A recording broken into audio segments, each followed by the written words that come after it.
गांव के किनारे पर एक पुराना स्कूल था। लोग कहते थे कि रात को इसकी क्लास रूम्स में अजीब सा सरगोशियों का शोर सुनाई देता है। एक रात 12 साला अली किताब ढूंढने स्कूल चला गया। जैसे ही वो अंदर दाखिल हुआ, टूटी कुर्सियां, बोसीदा डेस्क और झिलमिलाती ट्यूबलाइट्स ने दिल दहला दिया। ब्लैक बोर्ड पर धूल जिमी थी, मगर धूल के नीचे चमकते हुए उर्दू के पुरस्रार निशानात नजर आने लगे। अली ने कांपते हाथों से लालटेन उठा रखी थी। अचानक इसके पीछे लंबा सा साया हरकत करने लगा, जैसे कोई खामोशी से चल रहा हो। अली भागकर कॉरिडोर की तरफ गया। कॉरिडोर लंबा, अंधेरा और खाली था। दीवारों का वॉलपेपर उखड़ा हुआ था और बल्ब हल्के हल्के लरज रहे थे। दूर एक छोटी सी लड़की हाथ में मोमबत्ती पकड़े खड़ी थी।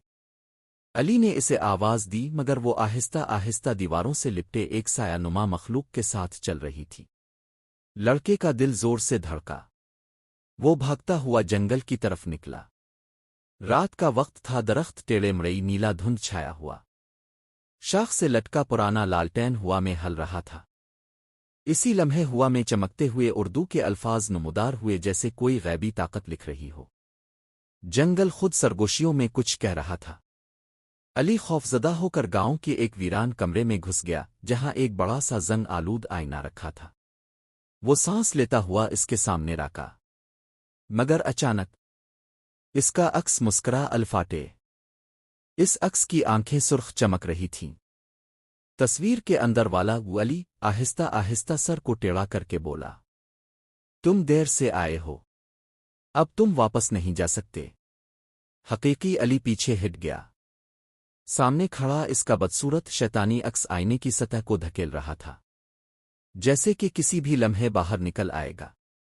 अली ने हिम्मत जमा की, आंखें बंद की और पूरी ताकत से लालटेन आईने पर दे मारी। कड़क की आवाज आई, आईना टूट गया और अक्स गायब हो गया। कमरा फिर साकित हो गया। अली बाहर निकला तो सुबह की रोशनी फैल चुकी थी। हर चीज मामूल पर थी। स्कूल, जंगल, कॉरिडोर सब आम नजर आ रहे थे। मगर जब वो घर पहुंचा और उसने खिड़की के शीशे में अपना चेहरा देखा, इसके पीछे टूटे हुए आईने के अक्स जैसी एक मुस्कुराहट अब भी खड़ी थी।